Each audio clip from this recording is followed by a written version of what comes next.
procedimiento no contencioso, ¿no?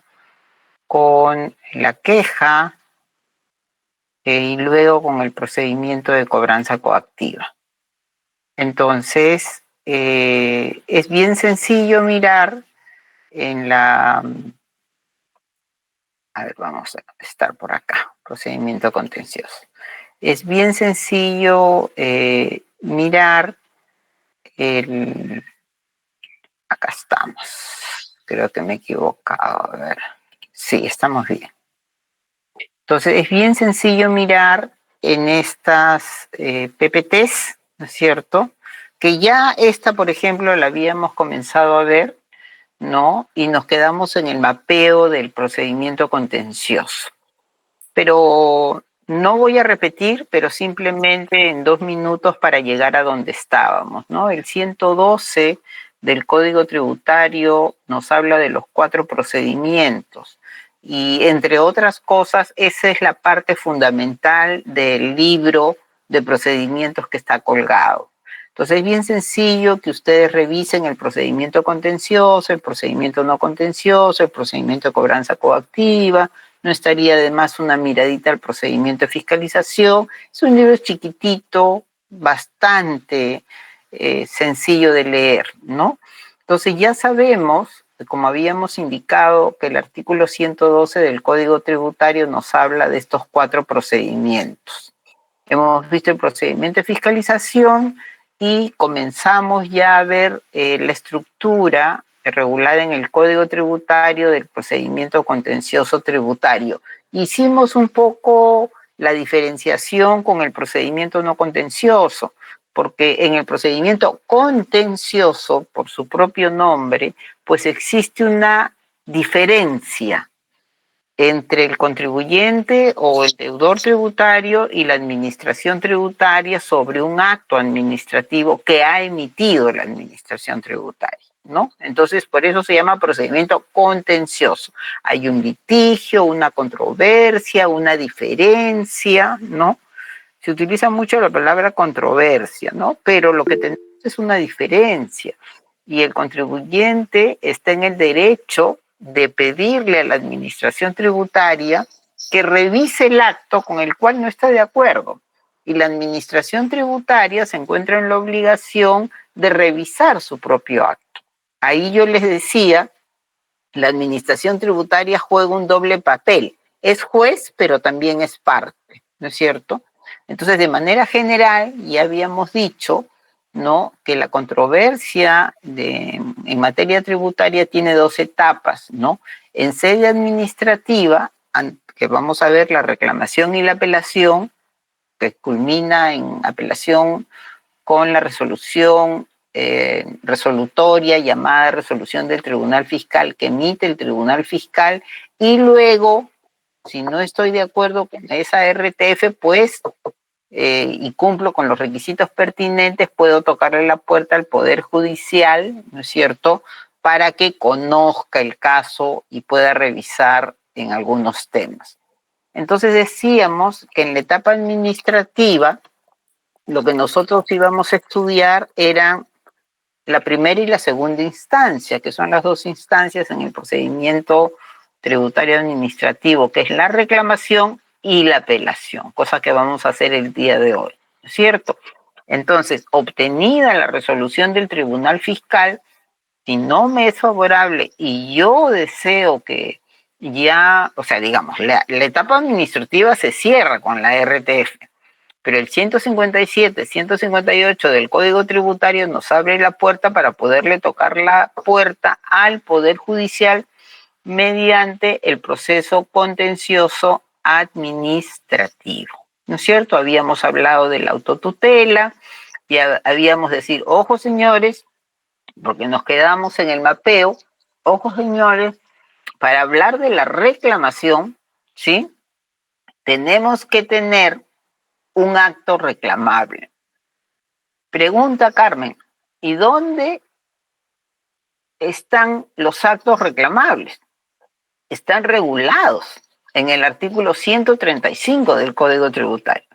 Es decir, si no eres un acto administrativo establecido en el artículo 135 no se va a considerar un acto reclamable. Ojo, eso es bien importante.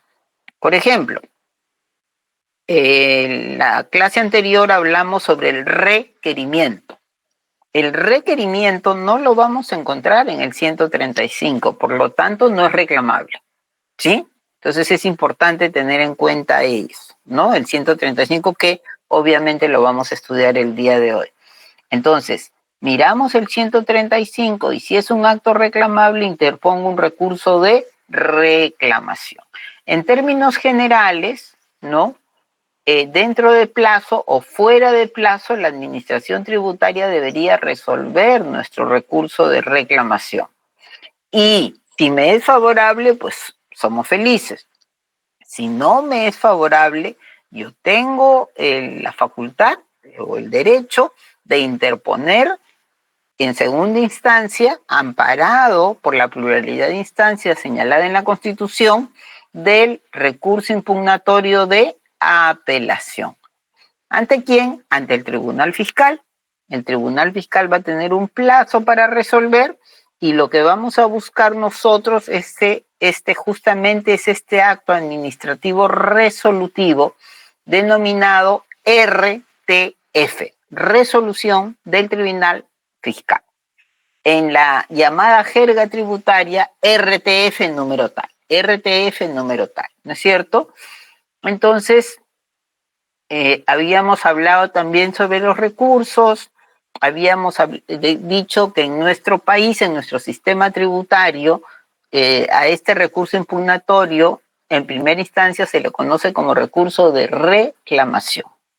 Y nuevamente el administrado tiene el derecho de impugnar un acto emitido por la administración tributaria y la administración tiene el deber de revisar su propio acto, ¿no? Acá hago solamente una pequeña precisión, pues estoy con una faringitis bastante grande, vamos a cumplir con el horario de la clase, pero sí voy a pedir que algunos de ustedes me ayuden con algunas, con la lectura de algunas PPTs para que la garganta no se afecte tanto, ¿no? Y podamos concluir a la hora de vida.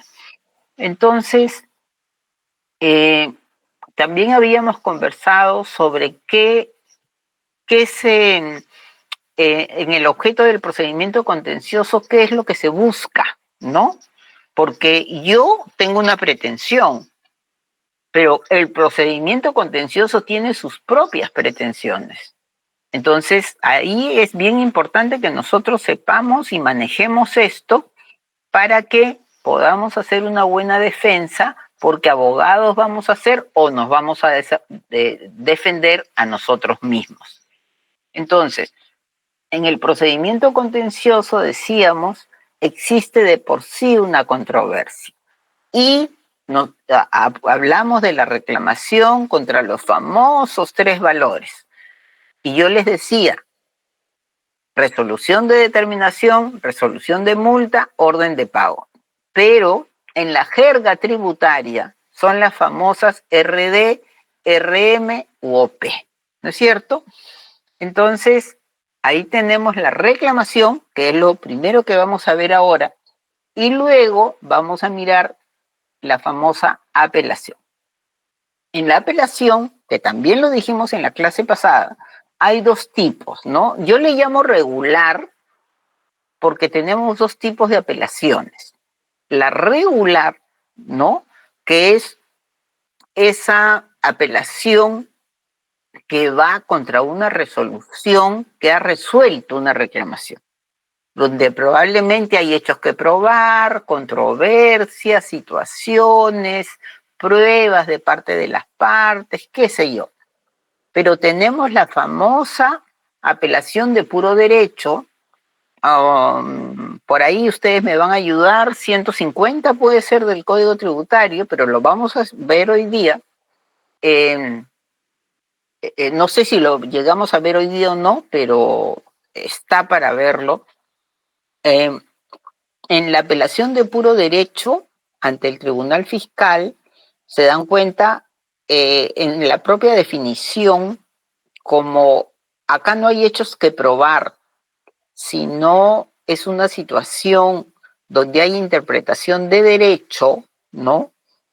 De lo que se trata es de ver si se ajusta o no se ajusta esta situación de puro derecho a lo que quiere, manifiesta o cuestiona el deudor tributario.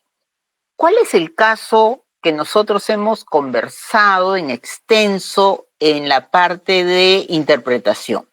El caso de la señora Pasco. Si se dan cuenta, en el caso de la señora Pasco no había nada que probar. Lo único que se discutía era si el artículo 19 de la ley de tributación municipal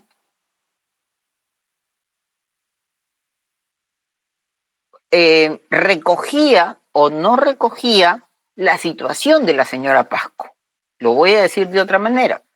Esta es una apelación de puro derecho por un inconveniente tributario que surgió justamente de la interpretación del artículo 19 de la Ley de Tributación Municipal. ¿Por qué? Porque en el impuesto predial, en el artículo 19, hay un beneficio que se otorga a los pensionistas. En el caso de la señora Pasco, no se discutía si era pensionista, si no era pensionista, no.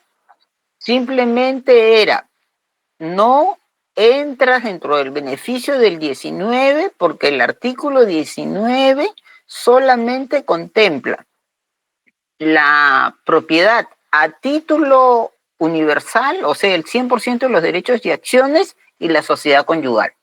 Y tu caso es de copropiedad, o sea, sí calificada como de puro derecho. Al calificar como de puro derecho, le da la potestad o la facilidad al administrado de no tener que ir necesariamente a la reclamación, como son los casos generales. Yo me voy en reclamación, primera instancia, y luego en apelación en segunda instancia. En la apelación de puro derecho, si yo quiero, voy en reclamación. Ojo, señores, nunca he visto un caso de apelación de puro derecho donde se vaya en reclamación y luego en apelación al Tribunal Fiscal. Simplemente, como el caso de la señora Pasco, te vas de frente al Tribunal Fiscal porque ya sabes cuál es la posición de la administración tributaria. Pero evidentemente se tiene que calificar como de puro derecho, ¿no? Entonces eso ya lo dijimos, pero un poco para entrar al tema. Entonces acá tenemos un tema controvertido, posiciones divergentes, ¿no? Puede ser 1, 2, 5, 6, dependiendo de la complejidad del caso, y para eso es que existe este procedimiento contencioso para que se pueda, aquí nos quedamos.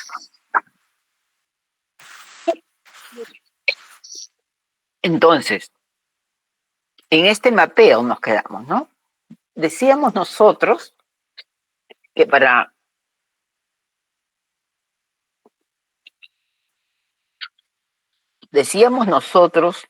en la reclamación, para poder interponer una reclamación, teníamos que estar, en primer lugar, ante un acto reclamable, que es lo que les acabo yo de recordar. ¿Dónde están los actos reclamables?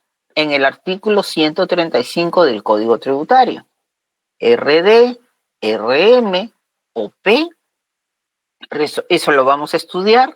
Resolución ficta denegatoria de procedimientos no contenciosos. Luego viene un inciso abierto, ¿no? Actos que tengan relación con la determinación de la obligación tributaria. Actos que tengan relación con la determinación de la obligación tributaria. Entonces ya no se trata solo de la RD, de la RM o de la OP. No, otros actos. Entonces ahí donde entra el trabajo del abogado para saber cuándo un acto administrativo tiene o no que ver con la determinación de la obligación tributaria, ¿no es cierto? También es reclamable todas aquellas resoluciones que resuelvan solicitudes de devolución. Qué importante. Aquellas resoluciones que determinen la pérdida del fraccionamiento. ¿Cuáles son los requisitos de admisibilidad? ¿No? Y ojo, que estamos haciendo un mapeo, nada más. Los requisitos de admisibilidad están establecidos en el artículo 137. Básicamente, escrito identificando el acto reclamable. Importantísimo. Ya no se necesita firma de abogado. Que el escrito esté fundamentado. Yo no puedo reclamar de una resolución de determinación número tal. No, tengo que fundamentar por qué reclamo, para qué reclamo, cuál es la base legal, etcétera, etcétera, etcétera. Entonces, vamos a ver los plazos, que son de plazos solamente yo no pretendo nunca que los abogados que van a ser ustedes se aprendan de memoria las cosas. No, eso no va conmigo. Porque para eso tenemos el Código Tributario. Pero hay algunos casos donde sí les voy a decir, esto sí tienen que conocer, ¿no? Entonces, para interponer una reclamación, se establece un plazo de 20 días hábiles, ¿sí? Como un plazo general, pero ahora vamos a ver qué excepciones hay.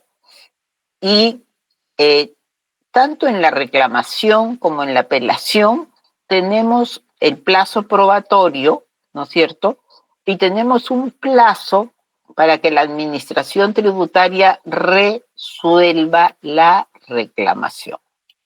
Cuando yo presento una reclamación de cualquier acto reclamable, la administración tributaria tiene un plazo general, porque tiene otros plazos también. El plazo general es de 9 meses. Sí, señores. Entonces, lo que debería suceder es que dentro de esos 9 meses, la administración tributaria resuelva la reclamación con un acto administrativo resolutivo, ¿no es cierto? Y podría declararlo de diferentes maneras y de diferentes formas a las que señala el mapeo que he puesto acá. Eso lo vamos a ver en estas PPTs que faltan. Entonces, miren cómo acá podemos apreciar el artículo 135. ¿Es acto reclamable la resolución de determinación? Sí. ¿La resolución de multas? Sí. ¿La orden de pago? Sí.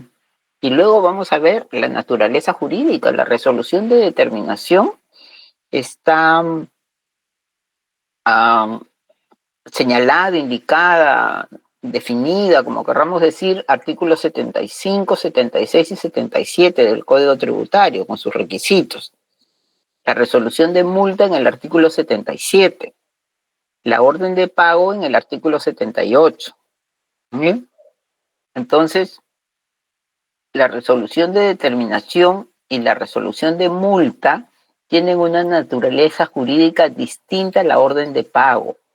Como usted, una de sus compañeras nos hizo el favor de leer, la orden de pago es un mandato de pago de una deuda preexistente y solo puede ser emitida en los casos señalados en el artículo 78 del Código Tributario. ¿Sí? Aquí se apertura algo interesante para nosotros, que es un acto reclamable. Pregúntenme por favor todo lo que quieran, ¿ya? La resolución dicta sobre recursos no contenciosos. ¿Eso qué significa? Que se nos da la posibilidad en los recursos no contenciosos, más que recursos en las solicitudes no contenciosas, ¿no? Si yo presento una solicitud, por ejemplo, de compensación, la administración tributaria, ese es un procedimiento no contencioso, la administración tributaria tiene un plazo de 45 días hábiles para resolver. Si no resuelve dentro de los 45 días, es facultativo del sujeto deudor o del administrado, del contribuyente, como querramos llamarle, de, número uno, esperar una resolución tardía, ¿sí? O dar por denegada su solicitud. Y se crea esa facultad de aplicar silencio administrativo negativo. Antes de que en nuestro sistema tributario existiera la figura del silencio negativo para poder avanzar en los procedimientos, lo que pasaba en materia tributaria era que nos quedábamos totalmente atados de brazos, porque si la administración tributaria no resolvía, no podíamos hacer nada. En cambio, con la resolución ficta, denegatoria, de solicitudes no contenciosas, ya tenemos la posibilidad de aplicar el silencio negativo y de decir, ok, han pasado 60 días hábiles, tenías 45. Han pasado 90 días hábiles, tenías 45. Es mi facultad decidir cuándo y cómo le doy el sentido negativo y puedo interponer un recurso de reclamación aplicando silencio negativo. A eso se le llama resolución ficta denegatoria. ¿Estamos, señores? Entonces, ¿qué pasa con las resoluciones que establecen o que resuelven una solicitud de devolución? Y ustedes me dirán, Carmen, pero la solicitud de devolución, ojo, miren acá, la solicitud de devolución es un procedimiento no contencioso.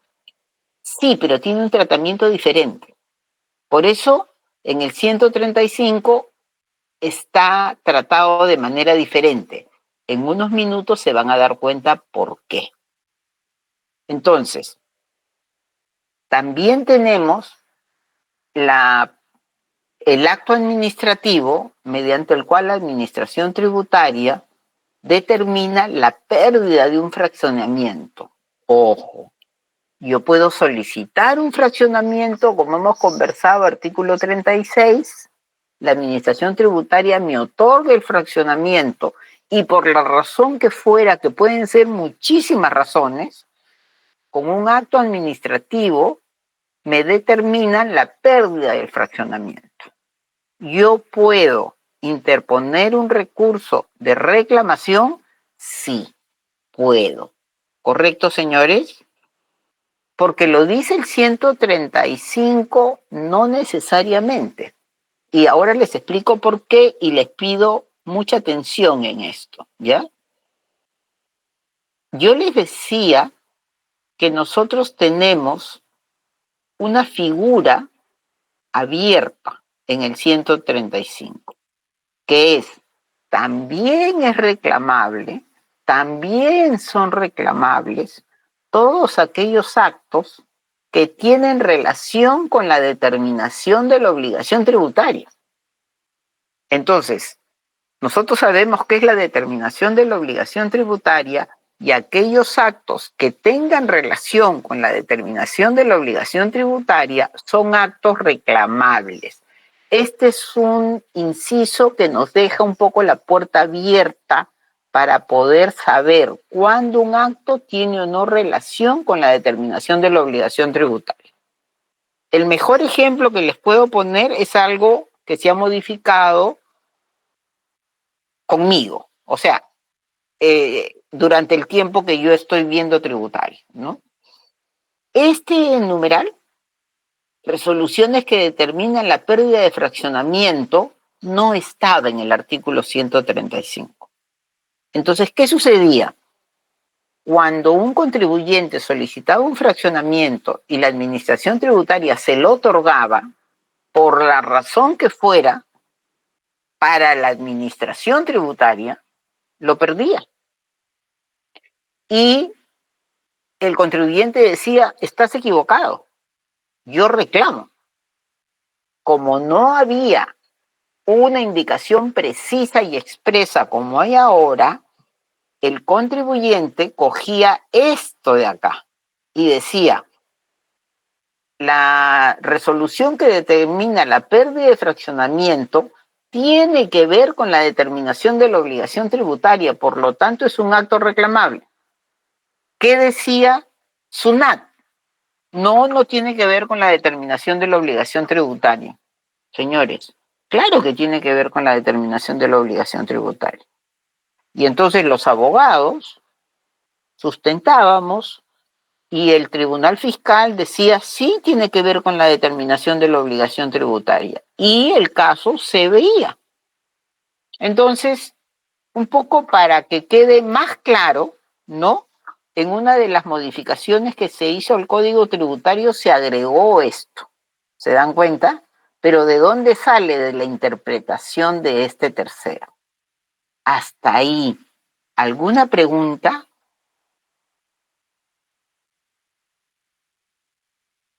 Señores, ¿no? Entonces, ya sabemos dentro de Doctora, los... Sí, claro que sí. doctora, disculpe, una pequeña consulta. En lo que respecta al artículo siguiente, bueno, precisamente el 135, a la última sección que veía, sobre, señalaba más en particular lo respectivo a, señalaba deuda tributaria.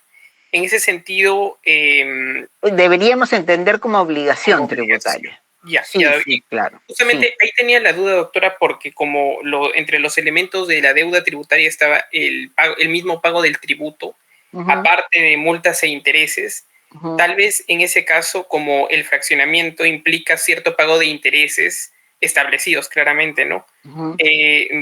Por ese motivo también el contribuyente podía de una u otra manera reclamar o utilizar esa figura en relación a lo que señalaba para Claro, protegerse. pero es porque tiene que ver con la determinación de la obligación tributaria, ¿no es cierto? ¿Qué Sí, cosa es una resolución de determinación? ¿Qué es no una resolución de determinación, ¿qué es la determinación? Leonardo, me equivoco. Adrián, doctor. Adrián, siempre me paro equivocando. Sí, Adrián. Sí, ese acto tiene que ver con la determinación de la obligación tributaria, va a ser un acto reclamable, ¿no es cierto? Eso sí lo tenemos claro. Si Sí, no sí. tiene que ver con la determinación de la obligación tributaria, no es reclamable. En la misma idea del ejemplo que les puse, Adrián, si yo solicito un fraccionamiento y la administración me lo deniega, ¿puedo reclamar? Es decir, ¿tiene que ver con la determinación de la obligación tributaria que yo solicite un fraccionamiento? No. Es una facultad discrecional de la administración tributaria darme facilidad de pago, pero no tiene que ver con la determinación de la obligación tributaria. Pero si me otorgan el fraccionamiento y luego, por la razón que fuera, me declaran la pérdida de fraccionamiento, ahí sí se considera que es un acto que tiene que ver con la determinación de la obligación tributaria. A medida, bueno, los que vayan a ver tributarios, ¿no? A medida que agarren un poco ya de cancha, se van a dar cuenta, ¿tiene o no que ver con la determinación de la obligación tributaria? ¿Sí? No sé si te he contestado, Adrián. Sí, sí, doctora. Bueno, Ya. de lo que le había consultado, sí, pero de lo último que mencionó, doctora, ¿cómo podríamos tener como que un poco más clara la diferencia entre aquella facultad discrecional originaria que no implica determinación de la obligación tributaria y la posterior situación, ¿no? Que sí implicaría determinación, si es que le retiran el fraccionamiento, ¿no? Como mencionaba. Ya, es simplemente análisis, nada más que análisis, acá no hay mucho que decir. O sea, es una facultad discrecional del banco si yo tengo dificultad de pago, darme un financiamiento o no.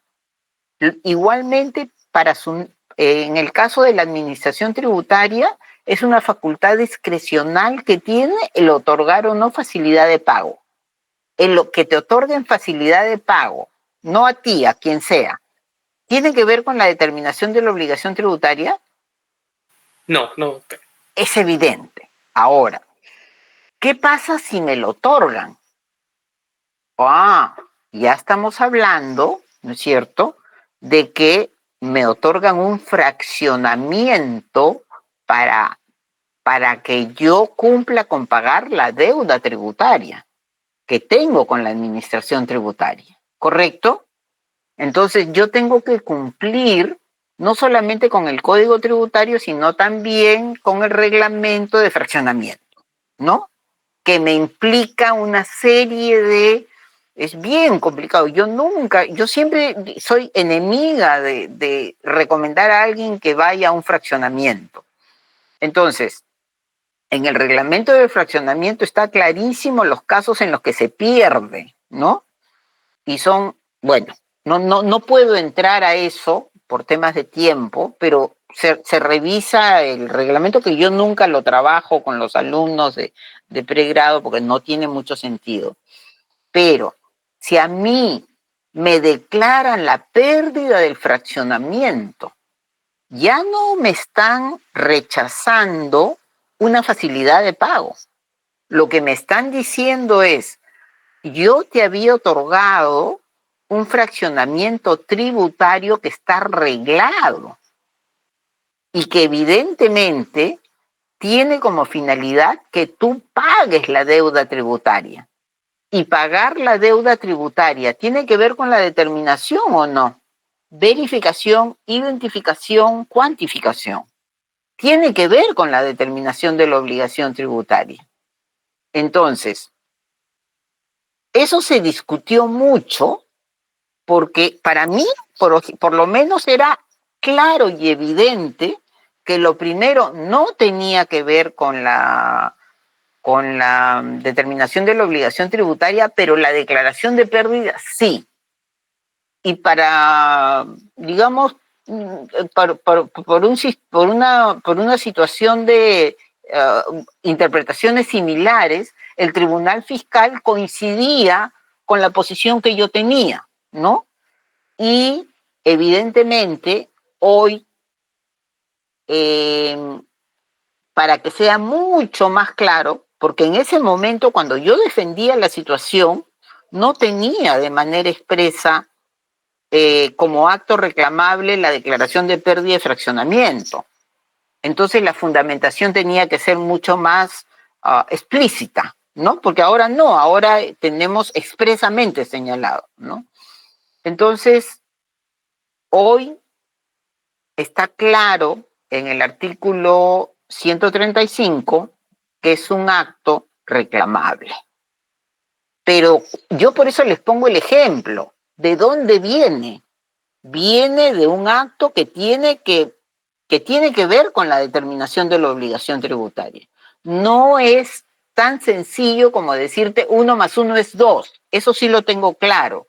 Pero es importante que nosotros podamos manejar qué es la determinación de la obligación tributaria. Y eso lo hemos visto, ¿no? Si no me equivoco, en el libro, ojalá que lo puedan leer porque es un libro chiquito, sencillo. El libro ayuda mucho en eso, ¿no? Porque yo me he molestado en trabajar justamente eso. Bueno, continuamos entonces.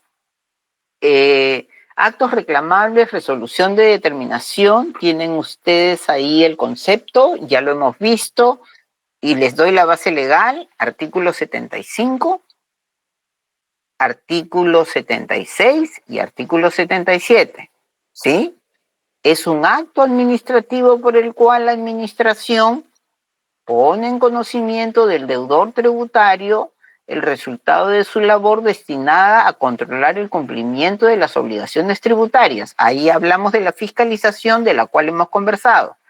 Y se establece en esa resolución de determinación la existencia de un crédito o de una deuda tributaria. ¿Sí?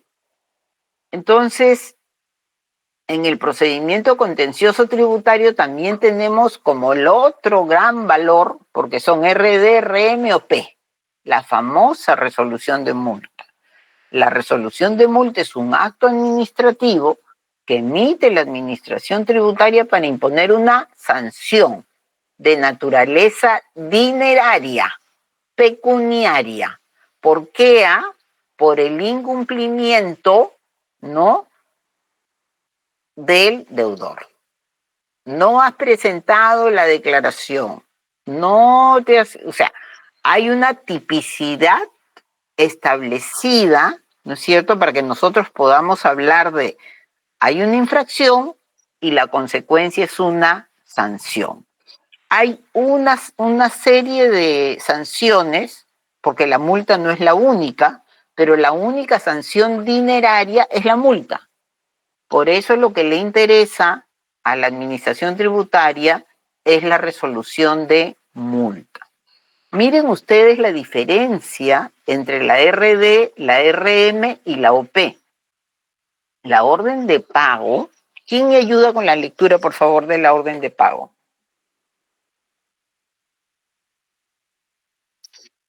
¿Tu nombre? Leonardo. Gracias, Leonardo.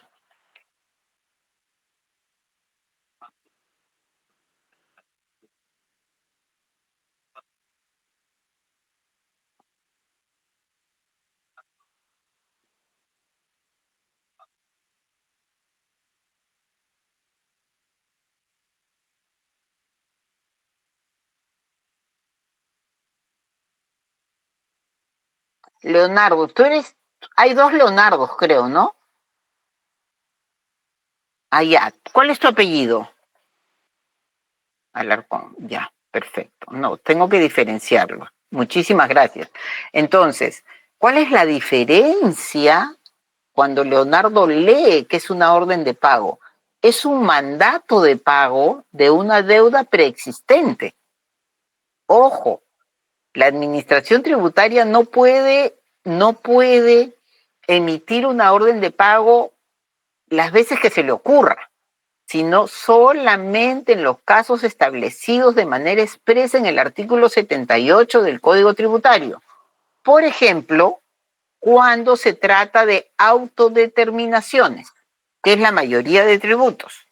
Si hablamos del impuesto a la renta, yo determino el impuesto a la renta, autodetermino, ¿no? Determino el impuesto a la renta correspondiente al ejercicio 2024. Entonces, lo presento ahora en abril del 2025 y le digo, acá está la declaración determinativa, te debo 5.000 soles. ¿Cuánto pago? 0. O sea, yo, deudor, estoy reconociendo que te debo 5.000, pero no pago nada. ¿Qué me va a emitir para cobrarme la administración tributaria? ¿Una resolución de determinación o una orden de pago? Señores, es facilísima la respuesta.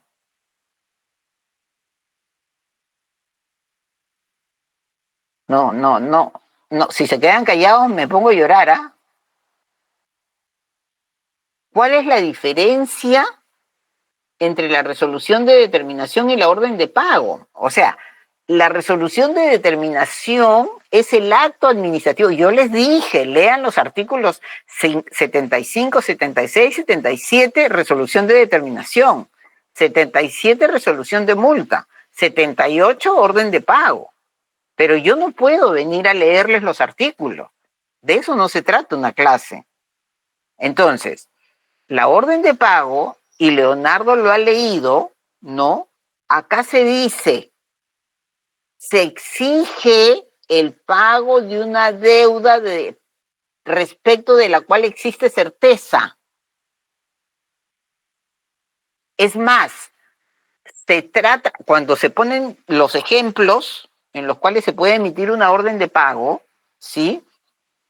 Se dice, por ejemplo, en los casos de la autodeterminación, la mayoría de tributos son autodeterminados y les estoy poniendo el ejemplo del impuesto a la renta. Si yo determino, me identifico como deudor, verifico y cuantifico y le digo al fisco, acá está la declaración determinativa, te debo 5.000, pero no pago nada, ¿qué me van a emitir? ¿Una resolución de determinación o una orden de pago? Una orden de pago. Evidente que tiene que ser una orden de pago. No solamente por las razones de la naturaleza de la orden de pago, que es el mandato de pago de una deuda preexistente, sino porque el artículo 78 así lo regula. ¿Se dan cuenta? Entonces, unan las dos cosas, ¿no? Por esa razón, vayan metiéndose estas cosas en el cerebro. Por esa razón, cuando yo reclamo de una resolución de determinación o una resolución de multa, donde no tenemos certeza, si reclamo dentro del plazo de 20 días, puedo reclamar sin pagar. Pero si a mí me notifican de una orden de pago, para reclamar es requisito de admisibilidad el pago previo, salvo el caso de la cobranza manifiestamente improcedente. Ojo, señores, yo les he dicho hace más de 2 clases o 3 clases, vayan leyendo el librito de procedimiento, que es un libro enano, porque necesitamos saber estas cosas para ver procedimientos. Y entonces, acá tenemos, ¿no?, estos actos de los cuales he hablado como 5 minutos, que tienen relación. A mí no me gusta la palabra directa, por eso es que me la como, ¿ya? Que tienen relación, o tienes relación o no tienes relación, que tiene relación con la determinación de la obligación tributaria.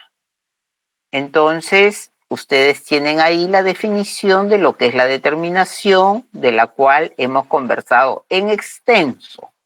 ¿Estamos, señores? Entonces, si ese acto tiene que ver con la determinación de la obligación tributaria, va a ser un acto reclamable. Si no entra dentro de un acto que no tenga que ver con la determinación de la obligación tributaria, no va a ser un acto reclamable. Entonces, cuando nosotros tenemos, ¿qué cosa es la determinación de la obligación tributaria? Es individualizar en un sujeto contribuyente para poder precisar en cada caso en concreto, ¿sí?, si hay deuda tributaria, ¿no? A eso se le llama la triple función de la determinación: la verificación, la identificación y la cuantificación, ¿no es cierto? Entonces, tenemos también como acto reclamable la resolución sobre solicitudes de devolución. Claro, yo solicito la devolución, puede ser de pagos indebidos, de pagos en exceso, tema del que hemos conversado en la clase pasada, ¿no? Y la administración tributaria deberá resolver, ¿no? Si no resuelve, yo tengo el derecho de reclamar.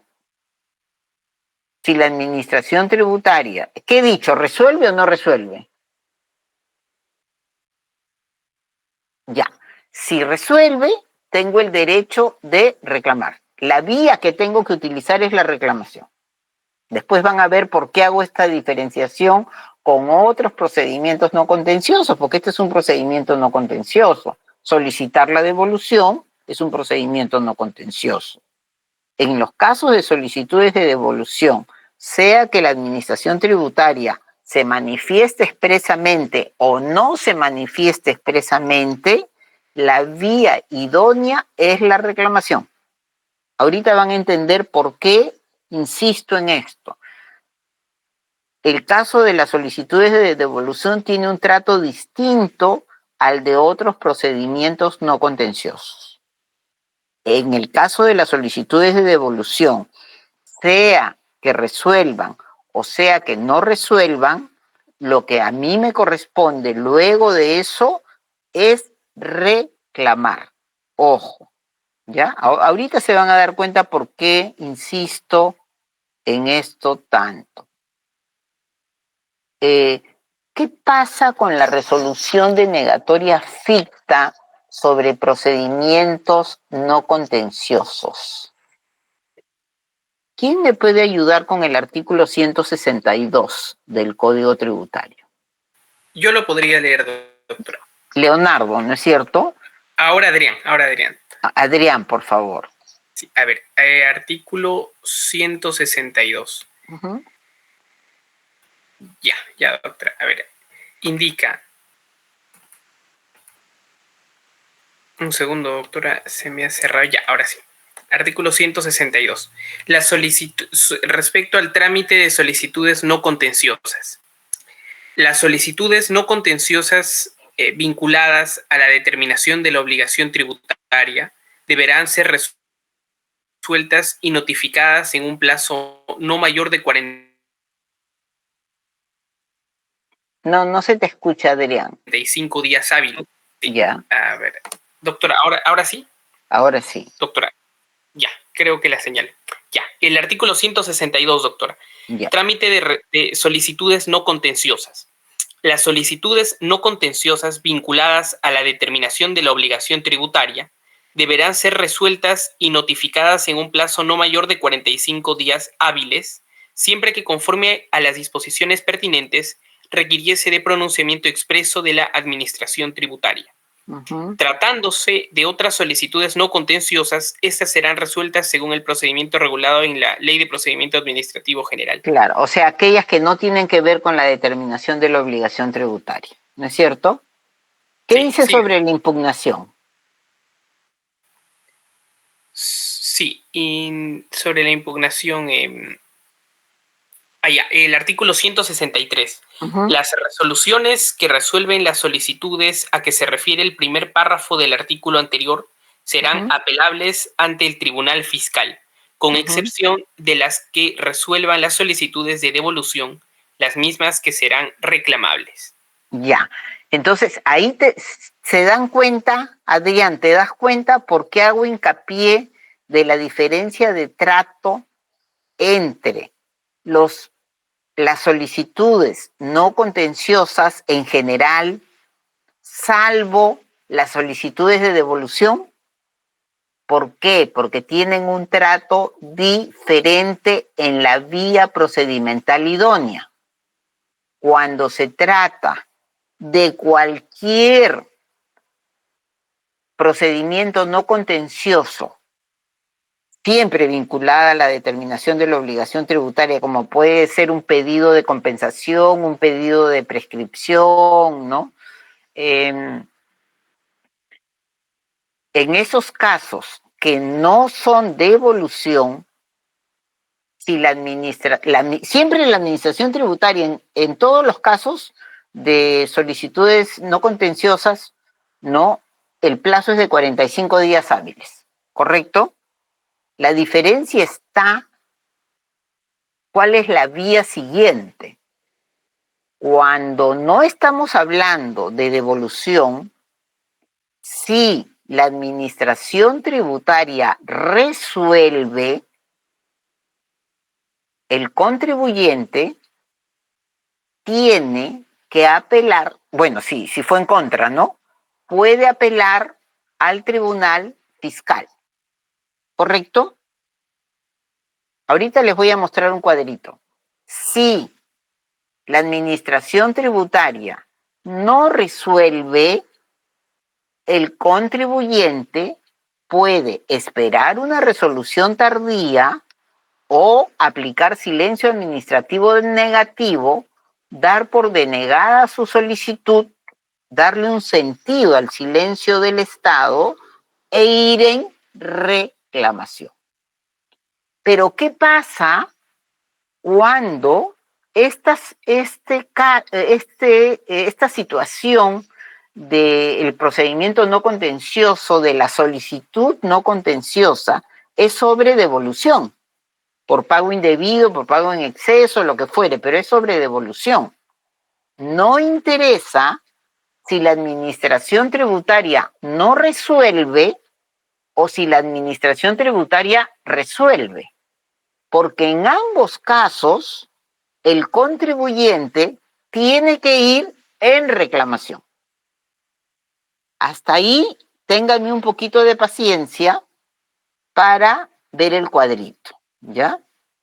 Entonces, quiero para que ustedes me entiendan bien, de ahí regreso. Ay, el cuadrito. Ay, mi cuadrito. Si mi cuadrito estaba aquí. Ya voy a tener que regresar. Mi cuadrito estaba acá. Eso se me da cólera cuando me... Acá está. Esto es lo que yo le estoy diciendo. El procedimiento no contencioso tributario. En cualquier caso, distinto a la solicitud de devolución. Ojo, ¿por qué? Porque cuando se trata de la solicitud de devolución, es cierto que la administración tributaria tiene 45 días para resolver y pueden darse dos situaciones: que resuelva dentro de plazo y que resuelva dentro de plazo o que no resuelva, ¿correcto? En ambos casos, si la situación es de una solicitud de devolución, en ambos casos, si la administración tributaria resuelve expresamente o si la administración tributaria no resuelve expresamente, el contribuyente tiene que ir en reclamación.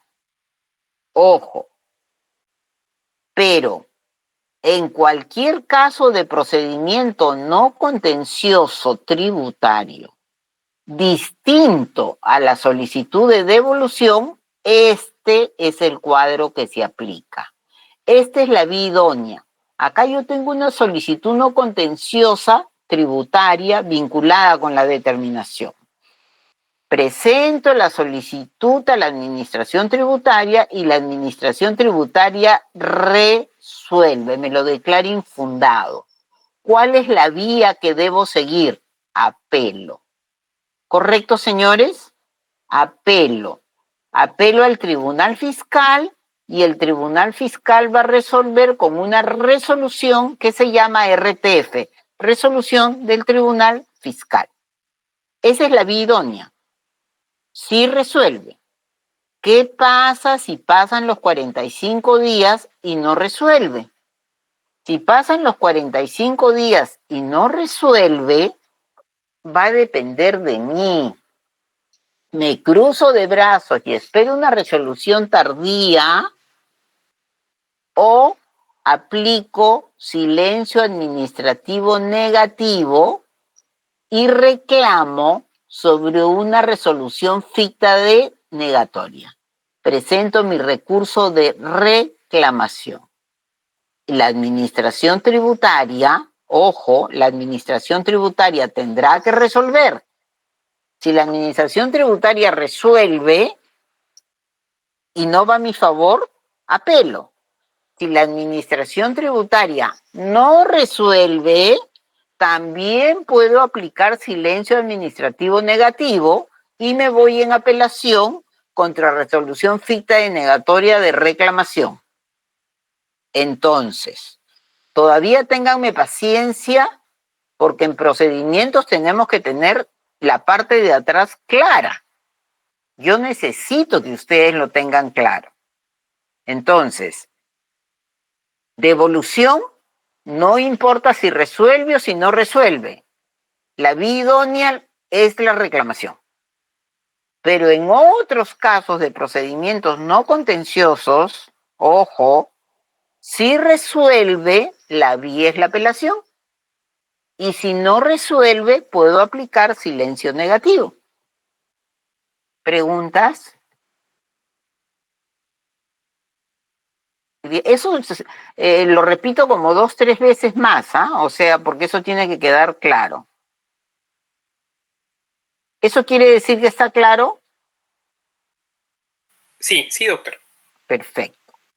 Entonces, nosotros tenemos que pueden interponer reclamación, y les estoy poniendo el artículo, los directamente afectados por los actos de la administración tributaria. ¿No es cierto?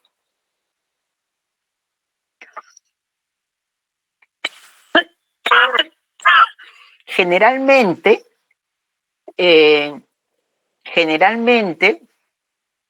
las las impugnaciones se presentan de manera individual.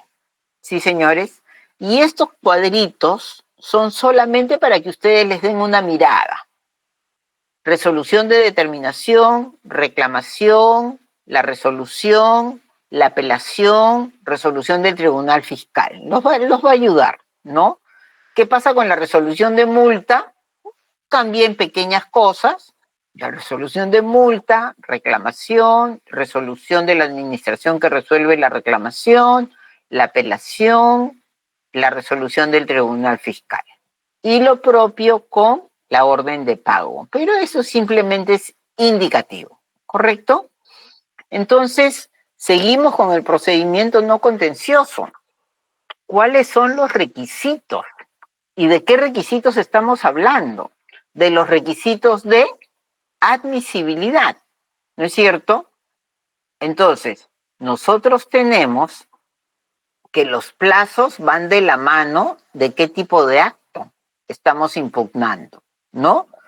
¿Qué pasa si yo reclamo de una resolución de determinación o de una resolución de multa? Artículo 137 del Código Tributario, ¿sí? Si yo reclamo de una RD o de una RM, tengo un plazo para reclamar sin pagar de 20 días hábiles. Carmen, ¿y qué ¿Y qué sucede transcurridos los 20 días hábiles?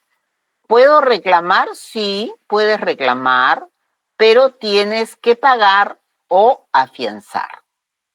¿Quién lo dice? El Código Tributario. ¿Qué pasa si el acto impugnado, o sea, en la reclamación, es una orden de pago? La regla general en la orden de pago ya la dijimos. Paga, luego reclama.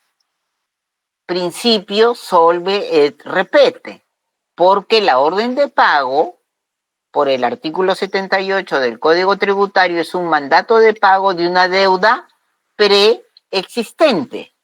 ¿Estamos, señores? Esa es la regla general. Paga acá, siempre con pago previo, excepto el caso de la cobranza manifiestamente improcedente. ¿Quién nos lee? ¿Cuál es la excepción? La cobranza manifiestamente improcedente que está regulada en el numeral 3 del artículo 119. ¿Quién nos lee el numeral 3 del artículo 119?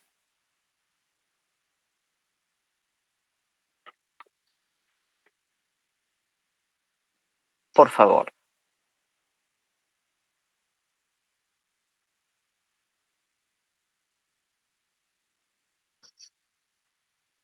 Uh-huh, uh-huh.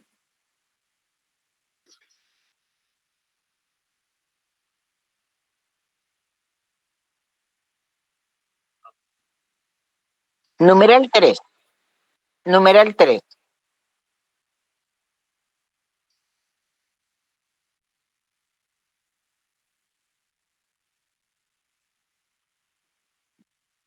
¿Mm?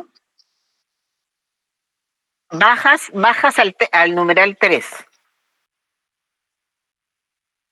¿Ya? Listo. Un poquito más lento, pero más fuerte, para que todos lo entiendan.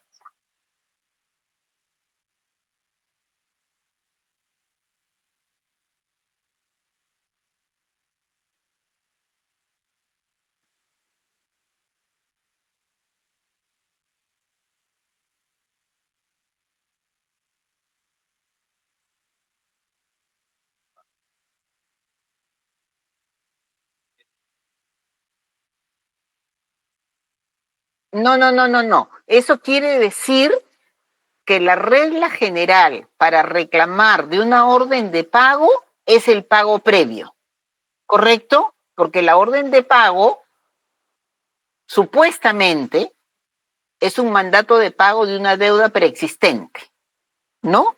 ¿Cuál es la excepción?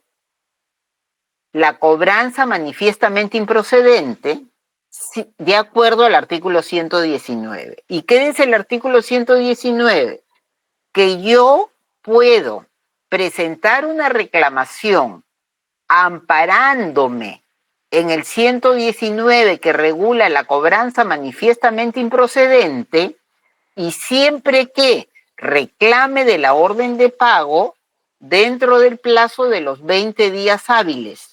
Y se supone que hay circunstancias que yo voy a fundamentar y voy a evidenciar de que la cobranza es improcedente. Ejemplo, ya se los he puesto, pero se los voy a volver a poner. Cuando nosotros hemos visto la declaración rectificatoria, hemos dicho, yo me puedo equivocar, las personas de por sí erramos, porque somos seres humanos. Entonces, presento mi declaración determinativa y me sale un tributo por pagar de 1.200 soles. ¿Correcto, señores? De 1.200 soles. Presenté mi declaración determinativa del impuesto a la renta, ¿sí? Y presenté la declaración indicando que yo tenía que pagar 1.200 soles, ¿correcto? Entonces, me doy cuenta que tengo un error. Ojo, que tengo un error. Ojo, cuando he presentado mi declaración determinativa, sí, he pagado los 1.200 soles. Y por un error de la administración tributaria, no copian el pago. Pregunta, ¿esa cobranza es procedente o es una cobranza manifiestamente improcedente? Ya pagué y me emiten una orden de pago como si no hubiera pagado. Ya, ahora un segundo caso.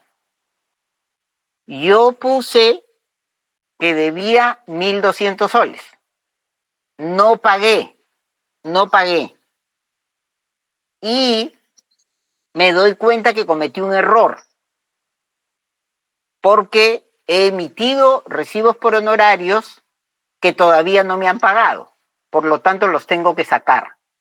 Entonces, ¿qué presento? Ya se venció el plazo para presentar la declaración y yo la presenté con error. Por lo tanto, presento una declaración rectificatoria. Y como he quitado recibos por honorarios, no tengo monto por pagar, sino más bien tengo un crédito a mi favor. ¿Correcto? Pregunta, si tengo un crédito a mi favor, ¿puedo demostrar y justificar que se trata de una cobranza improcedente o no?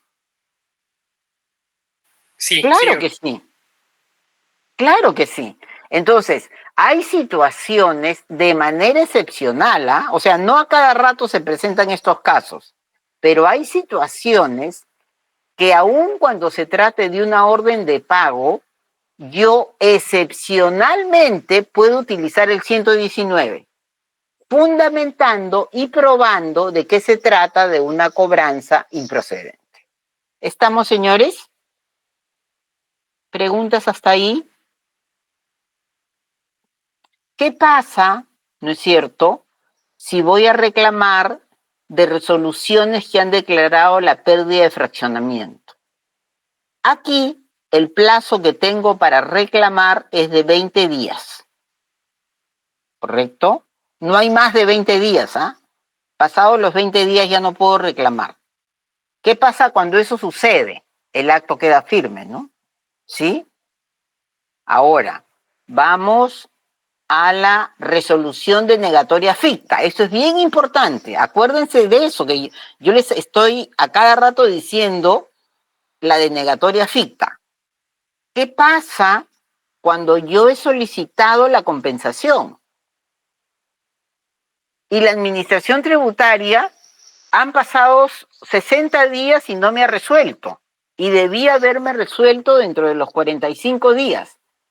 ¿Puedo reclamar contra resolución denegatoria ficta o no? Claro que sí. Señores, puedo esperar una resolución tardía, pero también puedo reclamar. Hemos visto el artículo 135. Miren el 135. Es un acto reclamable la resolución ficta denegatoria de procedimientos no contenciosos. A ver, ¿por qué el silencio? Doctora, una pregunta.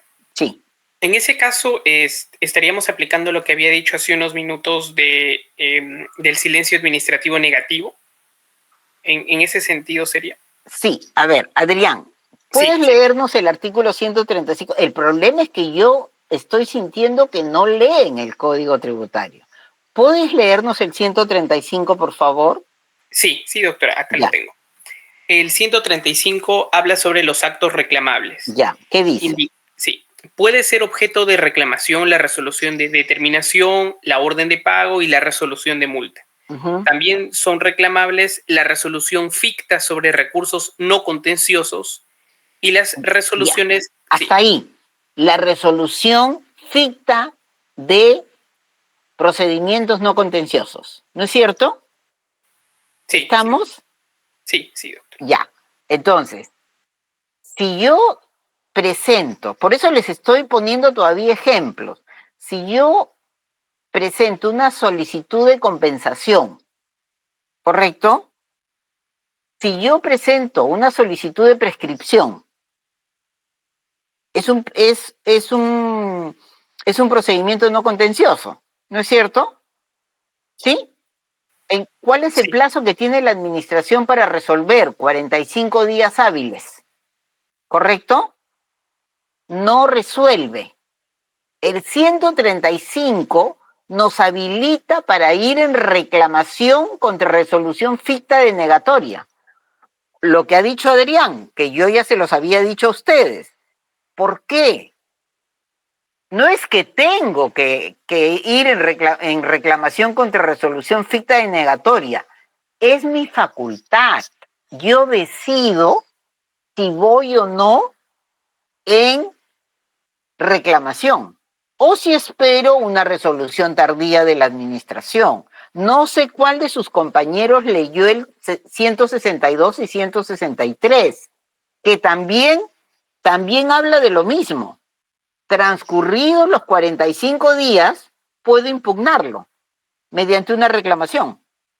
Ojo, ya, o sea, tienen dos artículos. No es solamente el 135 como acto reclamable. Tienen el 162 y el 163. ¿Por qué los uno? Porque el 163 como acto impugnable hace referencia al 162 que leyó en este momento no me acuerdo quién. Entonces, queda claro que puedo reclamar de una resolución ficta denegatoria de un procedimiento no contencioso. Entonces, ¿hay deficiencia de parte de la administración tributaria en no cumplir los plazos? Sí. Siempre hemos tenido esta posibilidad de utilizar el silencio negativo. No. Por muchísimos años no podíamos utilizar el silencio negativo. Y cuando no podíamos utilizar el silencio negativo, simple y sencillamente lo que sucedía era, señores, que no podíamos hacer nada. Nos teníamos que quedar cruzados de brazos. Pero cuando se modifica el Código Tributario para poder utilizar el silencio negativo, ya la inercia del Estado a mí no me va a perjudicar. Te pasaste los 45 días, yo decido si espero una resolución tardía o si aplico silencio negativo y me voy en reclamación contra resolución ficta denegatoria. Pregunta, ¿comprendido? Sí, ahora sí. Correcto. Entonces, hay una deficiencia de la administración tributaria. Por esa razón, el Código Tributario no regula plazo para presentar esa reclamación. Ojo, es un castigo para la administración tributaria. En los demás casos hemos visto 20 días, ¿no? Sí, RD, 20 días. Pero en la ficta denegatoria no hay plazo. ¿Por qué? Porque el que está en falta es la administración tributaria. Debió resolver en 45 días. Yo decido si el día 46 reclamo contra resolución ficta, haciendo uso del silencio negativo. Si soy un poco paciente y estoy conversando con quien está viendo mi solicitud y me dice, espérese 20 días, ya lo voy a resolver, de repente espero, porque me conviene esperar, ¿no? Entonces, y no irme en reclamación y tener un plazo mucho mayor. Entonces, yo decido, pero si veo que ha pasado un año y la administración no resuelve, yo decido en qué momento aplico silencio administrativo y me voy en reclamación contra resolución ficta denegatoria. ¿Comprendido, señores? Sí, sí, doctor. O sea, en otras palabras, no hay plazo. Pregunta, y Carmen, ¿por qué no hay plazo? Por la naturaleza del recurso. Si la administración no me resuelve y por otro lado el código me está dando a mí la facultad de cuándo utilizo el silencio negativo, evidentemente no hay plazo. El plazo lo decido yo. ¿Estamos, señores? Nuevamente, a esto les tiene que quedar clarísimo. Plazos para reclamar. RM, 20 días hábiles. Ojo, resoluciones que resuelven solicitudes de devolución o que determinan la pérdida de fraccionamiento, 20 días. Ojo, 20 días. No tienes más tiempo. ¿Sí? Órdenes de pago, simplemente tienes que pagar. ¿Sí? Y a esos 5 días yo no miro. Entonces, los plazos para reclamar en los procedimientos no contenciosos es siempre vencido el plazo de 45 días. Ahí aplicamos silencio negativo y viene la famosa resolución ficta denegatoria de cualquier procedimiento o del procedimiento de devolución, pero yo decido el plazo, ¿sí? Cuando hablamos, ¿no es cierto?, miren, cuando hablamos de 20 días hábiles como único plazo, solamente estamos hablando de la pérdida de fraccionamiento o de los actos que tengan relación con la determinación de la obligación tributaria. La regla general es RD, RM, 20 días o más. Yo no necesito que ustedes se aprendan esto, pero sí se los tengo que decir. Ojo, nunca les voy a tomar un plazo, quédense tranquilos por eso, ¿no? En el caso de la orden de pago, bueno, se ha constitucionalizado porque se llegó hasta el Tribunal Constitucional para decir que por una resolución que no tenía que ver con el paga, luego reclama de la orden de pago, ya no se tenía que pagar para reclamar. Pero el tribunal explicó y dijo, no, lo que ha pasado en una municipalidad, en un caso anterior, ¿no? Acá está, en el expediente 3741, es que para interponer un recurso de reclamación, la municipalidad había establecido un cobro de algo de 15 soles. Y obviamente se declaró inconstitucional ese cobro. Pero eso no tiene nada que ver con la orden de pago, que es un mandato de pago de una deuda preexistente, ¿no? ¿Qué les estoy tratando de decir con esto? Que el paga luego reclama está constitucionalizado. ¿Preguntas?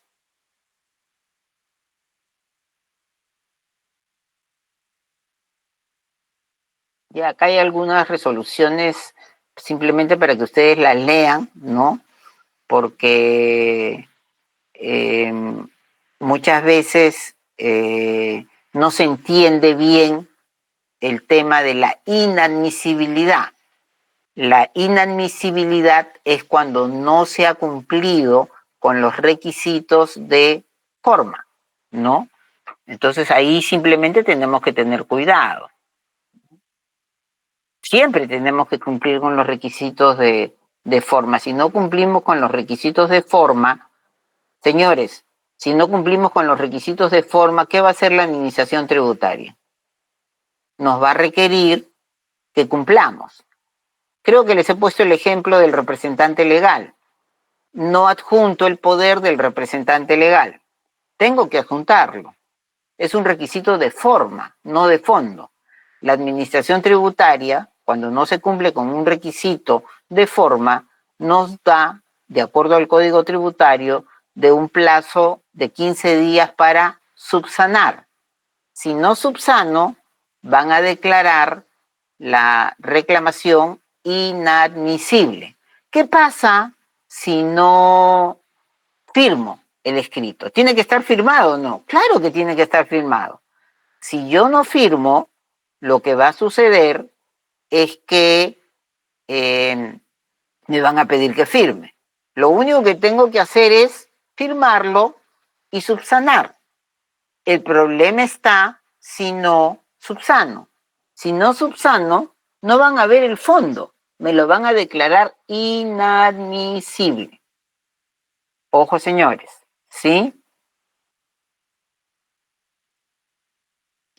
Tanto en la reclamación como en la apelación hay etapa probatoria. Las pruebas están reducidas si es que la mente no me juega en falso en 3 pruebas. En el documento, y ahí tienen ustedes la definición de documento en el Código Procesal Civil, en la pericia, ¿no? Y en la inspección. La etapa probatoria es, si no me equivoco, es un plazo de 30 días, ¿no? Tanto en la reclamación como en la apelación, ¿correcto?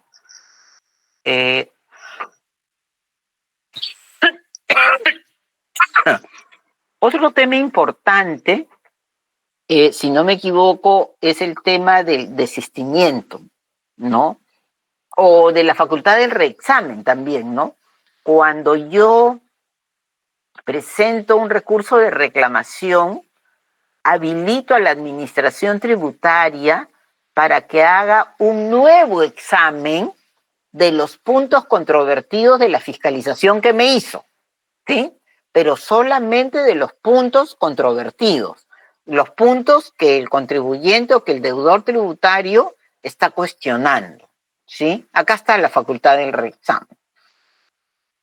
¿Tienes esta facultad? Sí. ¿La utiliza la administración tributaria? A veces sí, a veces no, ¿no?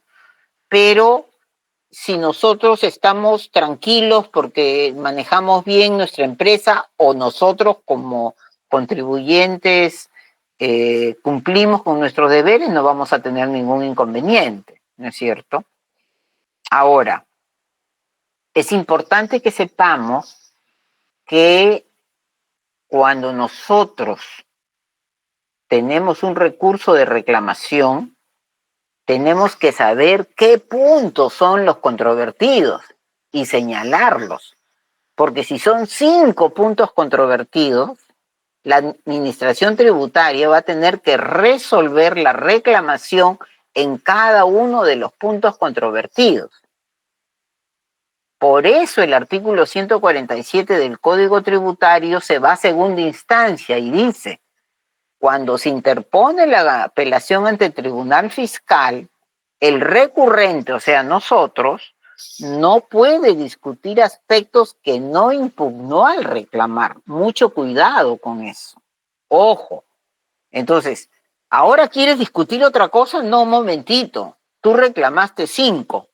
En la apelación solamente los 5, pero hay siempre una excepción, ¿no? Salvo que al momento de resolver, la administración tributaria haya incluido otro aspecto allá. Entonces sí me dan a mi pie para poder tratar sobre ese tema.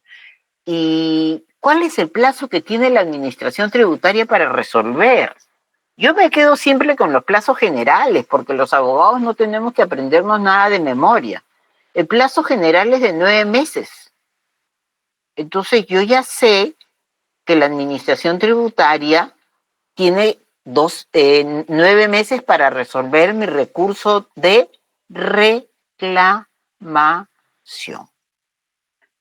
Y yo les decía, otro tema importante, tanto en la reclamación como en la apelación, es el desistimiento. Yo se los trato acá, pero es tanto en la reclamación como en la apelación. En la apelación seguramente que va a aparecer desistimiento, pero no toda la explicación. Yo como deudor tengo el derecho de decidir de ya no continuar con el procedimiento. ¿Está bien? Entonces voy a presentar un escrito que tiene que cumplir con una formalidad, que la firma sea legalizada, etcétera, etcétera, etcétera. ¿No es cierto? Pero tanto ese desistimiento lo puedo presentar tanto en la reclamación como en la apelación. No hay ningún cambio en ninguna de las dos instancias, primera y segunda instancia. Ojo, pero en la parte importante del desistimiento es que el órgano encargado de resolver tiene la potestad de aceptar o no el desistimiento. No es como en el Poder Judicial, que si uno se desiste, el juez dice, ok, desistido, ¿no? Acá no. La administración o el órgano encargado de resolver puede decir no se acepta el desistimiento. Ustedes se imaginarán múltiples razones, ¿no? Pero la razón más lógica es, ya el contribuyente se dio cuenta dentro del procedimiento de reclamación que no solamente va a perder, sino que va a salir muy mal parado de lo que él pensaba como estaba. Y entonces quiere salirse del tema y dejar las cosas como están. La administración le dice, no, vamos a continuar. Entonces eso es bien importante, ¿no?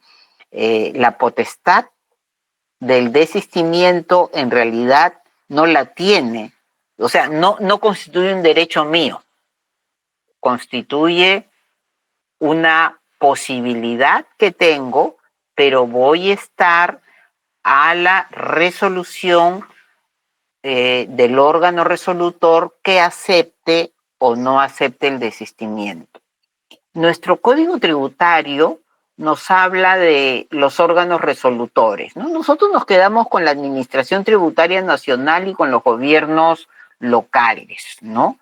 Y con el famoso principio de la doble instancia, de tal manera que en reclamación, si mi problema es de impuesto a la renta, en primera instancia será SUNAT y en segunda instancia el Tribunal Fiscal, máximo órgano administrativo resolutivo en materia tributaria.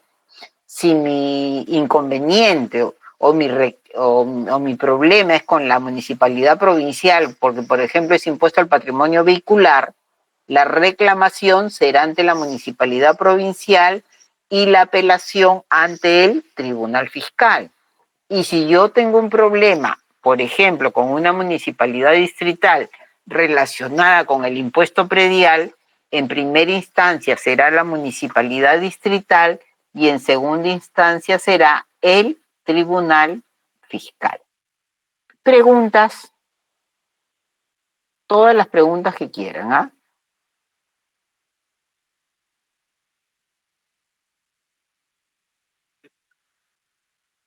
Claro que sí.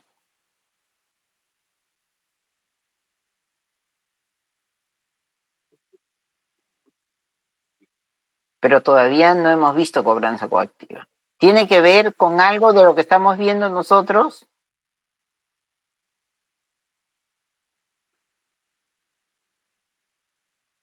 Ya. Guárdala bien, no se te vaya a perder. A ver, ¿dónde está esa? A ver, 10. A ver. Ah,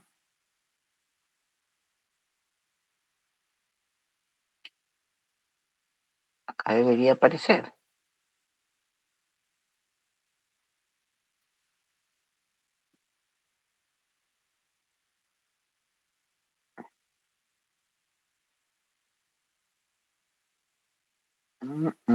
Alex, ¿estás por ahí? Alex, a ver, ¿qué pasa? Acá está, ¿no? Sí, sí, a veces.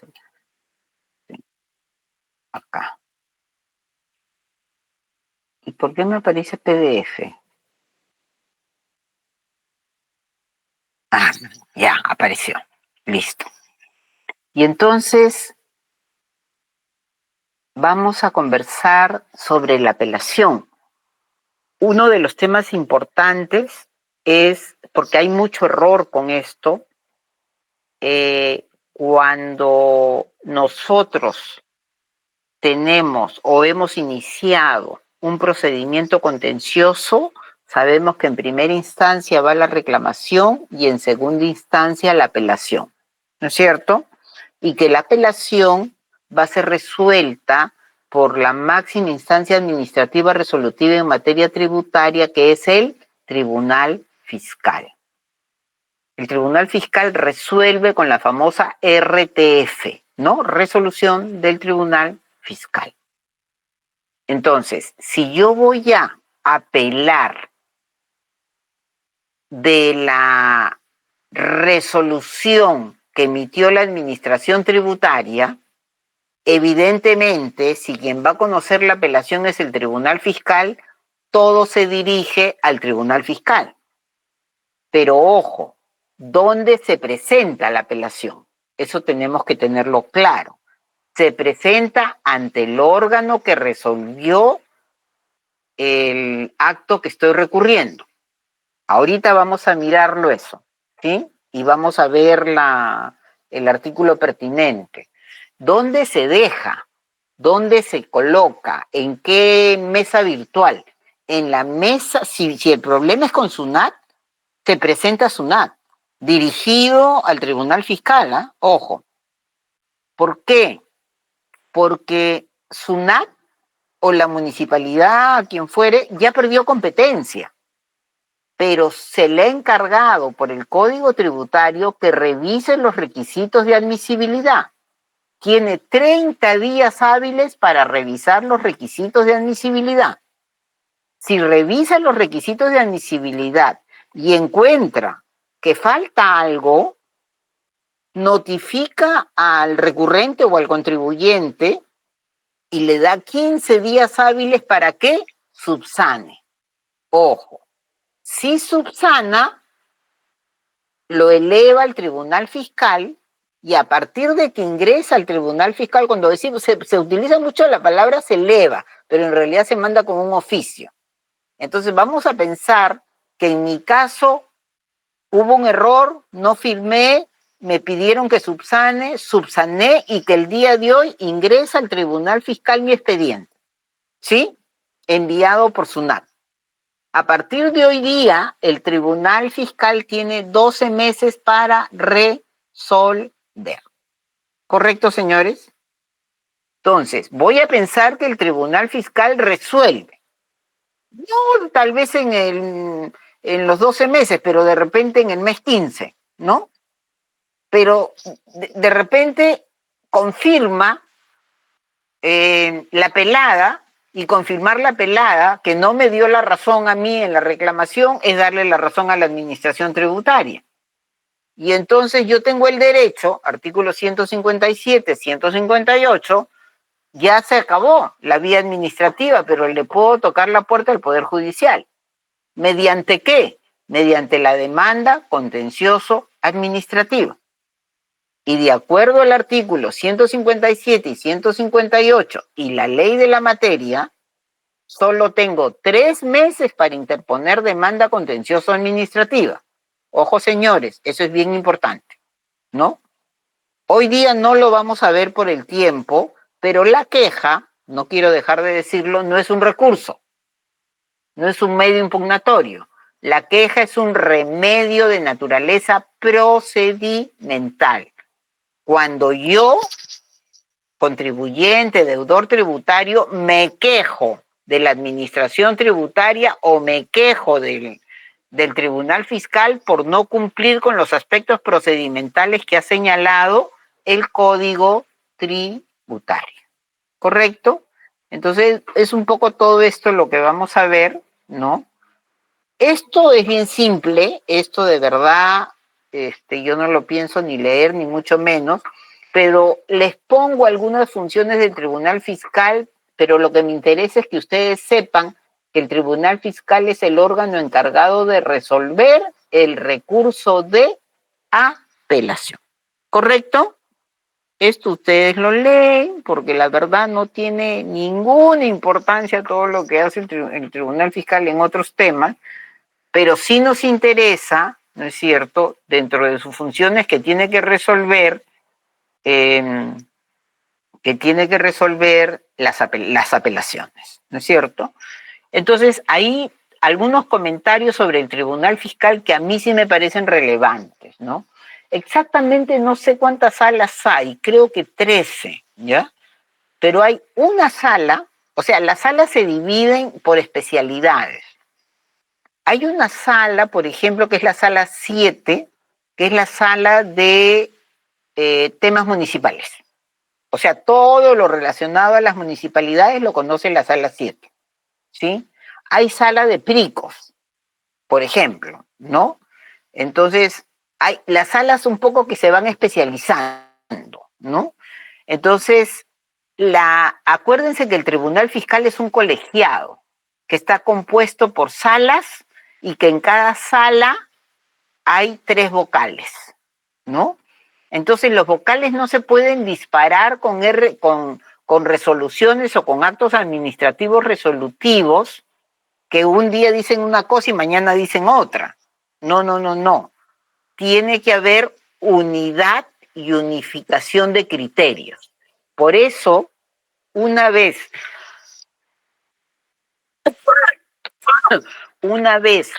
que una sala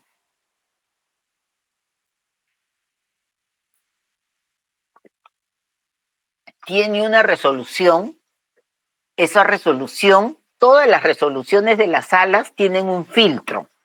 Ese filtro es la oficina técnica. La oficina técnica se encarga de ver que los criterios sean uniformes. Y cuando encuentra que no hay criterios uniformes, lo que se hace son acuerdos de sala plena.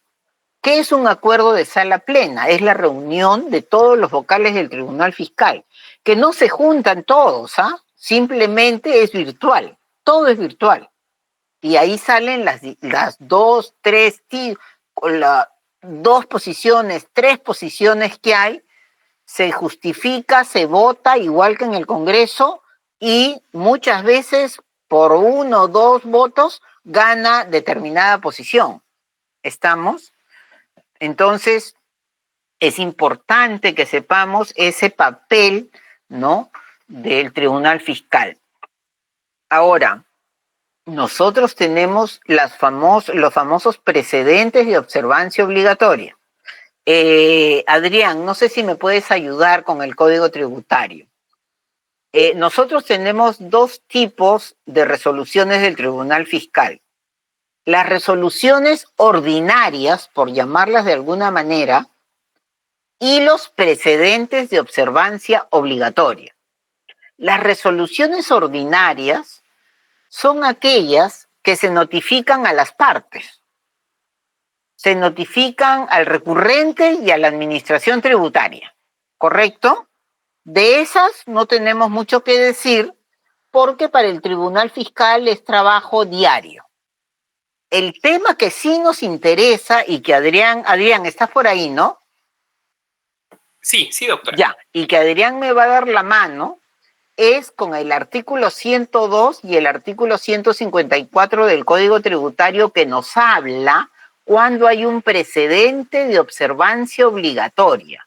Un precedente de observancia obligatoria es una resolución del Tribunal Fiscal que en primer lugar tiene que cumplir con algunas formitas. Yo les voy a dar las dos más importantes. La resolución al final tiene que señalar que es un precedente de observancia obligatoria. Tiene que tener una sumilla y se publica en el diario oficial El Peruano. ¿Correcto, señores? No sé, Adrián, por favor, Adrián, si nos puedes ayudar. Primero el 102 y luego el 154. Sí, sí, doctora, acá lo tengo. El artículo 102 habla sobre la jerarquía de las normas. Al resolver el Tribunal Fiscal deberá aplicar la norma de mayor jerarquía. En dicho caso, la resolución deberá ser emitida con carácter de jurisprudencia de observancia obligatoria, de acuerdo a lo establecido en el artículo 154. Ya, te quito un minuto, solamente para complementar la idea. Miren, la norma mayor que puede ver el Tribunal Fiscal es la ley. Ojo, la ley. Entonces, lo que ha leído Adrián es cuando hay controversia, ¿no?, entre la ley y otra norma, se tiene que aplicar la ley. El Tribunal Fiscal ya no tiene control difuso.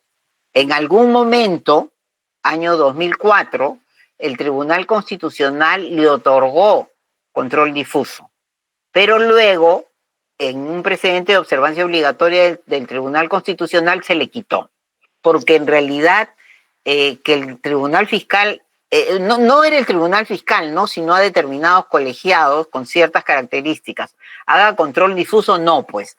La norma de mayor jerarquía no puede ser la Constitución, tiene que ser la ley. Ahora sí, Adrián.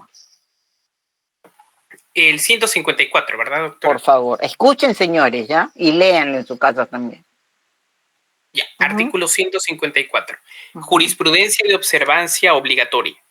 Las resoluciones del Tribunal Fiscal que interpreten de modo expreso y con carácter general el sentido de normas tributarias, las emitidas en virtud del artículo 102, las emitidas en virtud a un criterio recurrente de las salas especializadas o de la Oficina de Atención de Quejas, así como las emitidas por los resolutores, secretarios de la Oficina de Atención de Quejas por asuntos materia de su competencia, constituyen jurisprudencia de observancia obligatoria para los órganos de la administración tributaria, mientras dicha interpretación no sea modificada por el mismo tribunal por vía reglamentaria o por ley.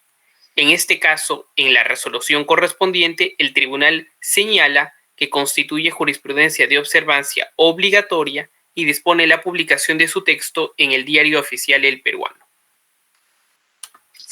Muchas gracias, Adrián. Si se dan cuenta, ese precedente de observancia obligatoria siempre se publica en el Diario Oficial El Peruano.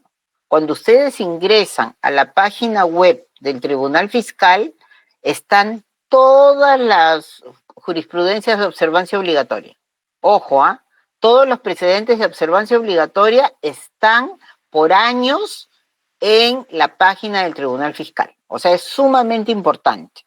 Y es más, no solamente está eso, si ha habido sala plena, si ha habido reunión, etcétera, etcétera, también lo van a encontrar ahí. ¿Ok? Entonces, ¿y por qué es importante? Porque el precedente de observancia obligatoria, valga la redundancia, es de obligatorio cumplimiento para los órganos de la administración tributaria. Entonces, cuando nosotros tenemos un precedente de observancia obligatoria, se acortan la cantidad de expedientes que puede haber sobre el mismo caso que regula la misma materia, pero que, por ejemplo, atañe a muchas municipalidades. Es el caso de la señora Pasco. ¿Se dan cuenta? Es el caso de la señora Pasco que nosotros hemos visto, donde se dice claramente que la señora tenía derecho. Entonces, ahí tenemos que el precedente de observancia obligatoria ayuda mucho a que la carga procesal no sea tan pesada. ¿Estamos, señores? Pero de todas maneras, miren ustedes, porque hay otras cositas más que se dicen sobre el precedente de observancia obligatoria, ¿no? ¿Qué pasa? ¿Qué pasa cuando hay reiterancia, o cómo le llaman? Frecuencia, ¿no, Adrián? Frecuencia, creo que utiliza la palabra frecuencia en el Sí, 154, ¿no? ahí indica, doctora, Frecuencia creo que utiliza de...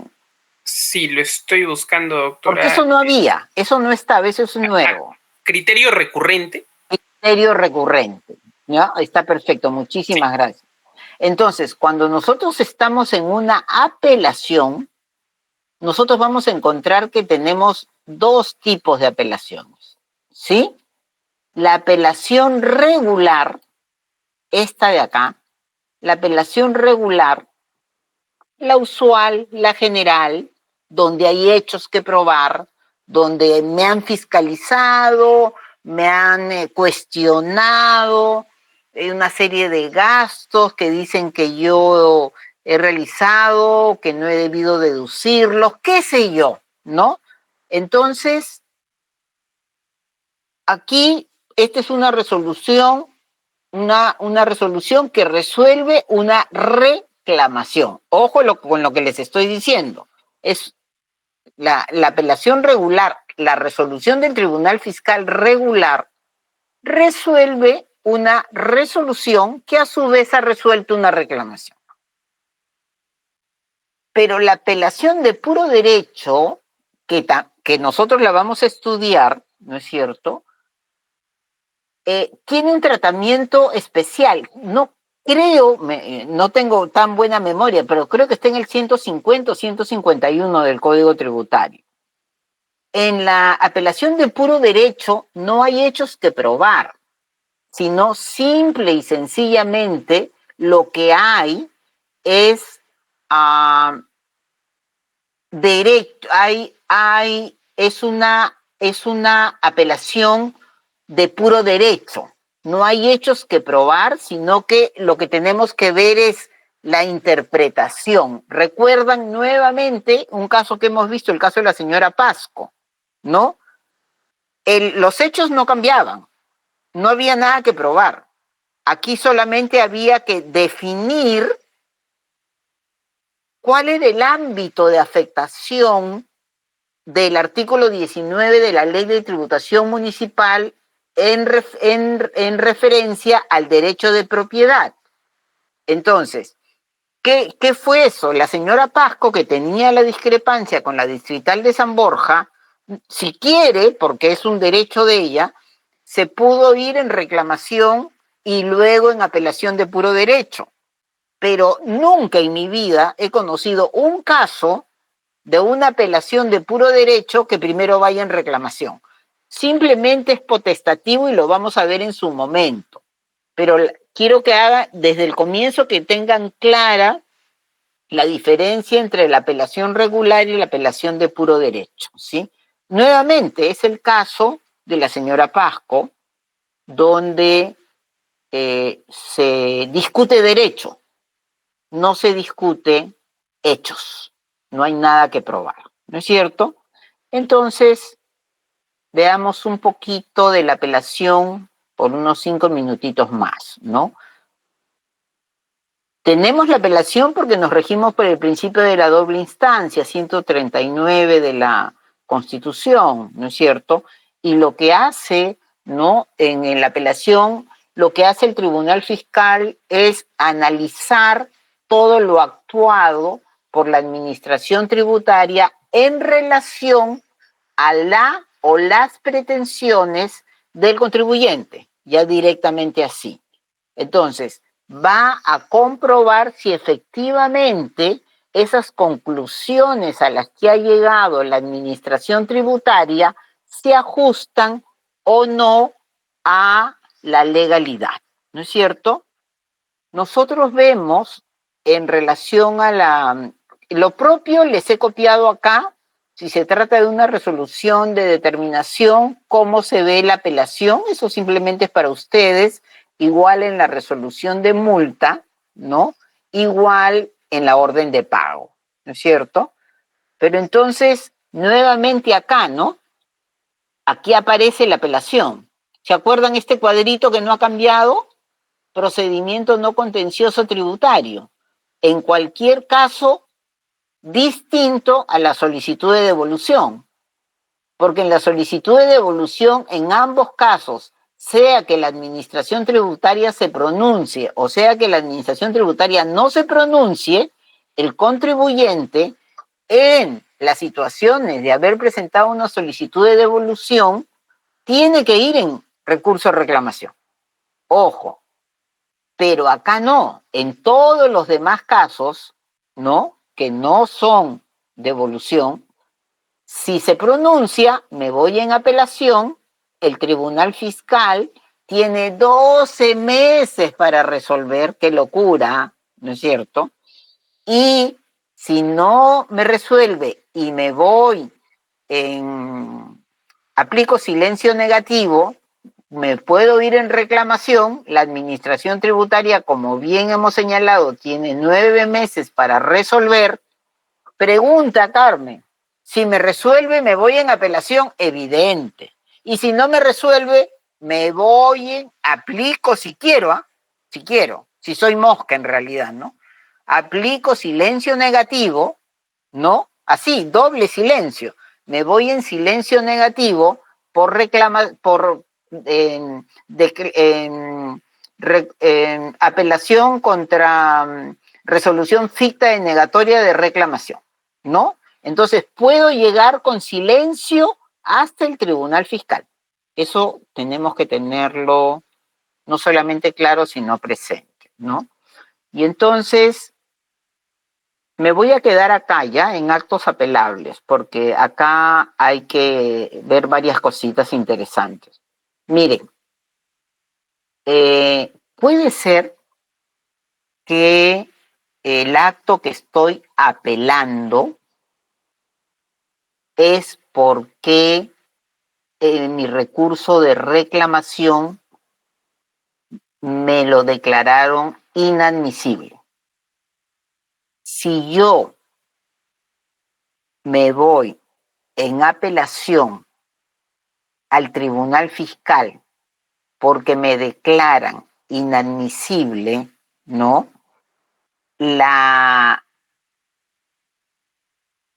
El pronunciamiento, el análisis del tribunal fiscal solo va a ser sobre la admisibilidad. ¿Qué quiere decir? Que no va a haber pronunciamiento de fondo. ¿Qué sucede cuando la resolución que estoy apelando ha resuelto sobre una reclamación sobre el fondo y, por ejemplo, me lo ha declarado infundado? Eso es lo normal, lo general, lo usual. ¿Qué va a hacer el tribunal fiscal? ¿Va a hacer un pronunciamiento sobre qué, señores? Ha pasado los filtros de la admisibilidad, por lo tanto el pronunciamiento va a ser sobre el fondo. Sobre el fondo. ¿Le va a dar la razón a la administración? ¿Va a confirmar lo que dijo la administración tributaria o le va a dar la razón al administrado contribuyente? ¿No? ¿Sí? ¿Qué pasa con la resolución denegatoria tácita de una reclamación? Ahí no hay pronunciamiento. Acá hay aplicación de silencio administrativo negativo, ¿no es cierto? Y entonces el pronunciamiento del tribunal fiscal va a ser sobre el fondo. Ojo, ¿por qué? Porque yo he presentado una apelación que ya pasó el filtro de la admisibilidad. Si no hubiera pasado el filtro de la admisibilidad, estaríamos en el primer caso. ¿Me están siguiendo, señores? Adrián, ¿me están siguiendo? Sí, sí, doctora. Perfecto. ¿Alguien quiere preguntar algo? Ya.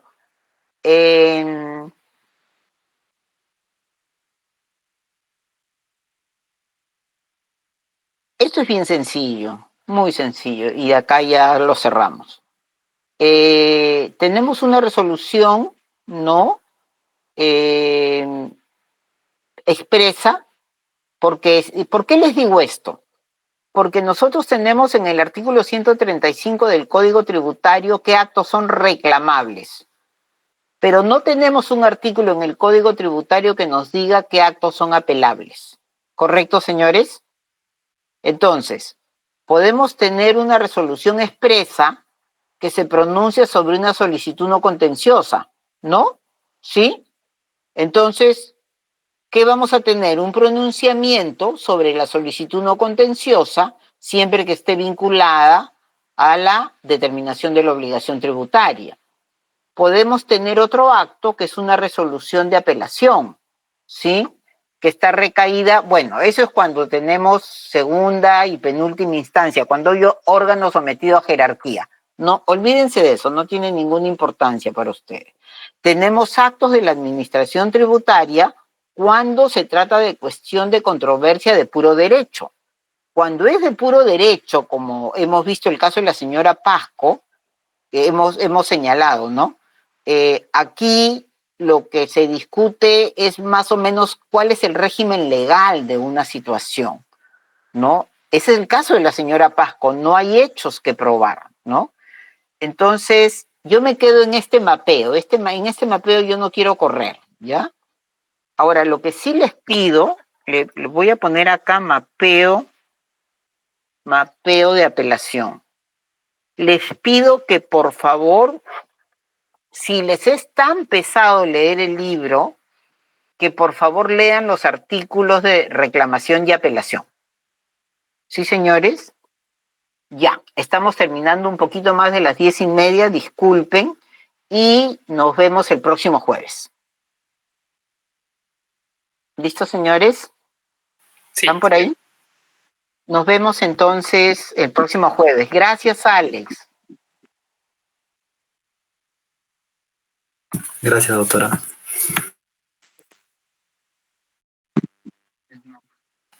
Hasta el jueves con todos.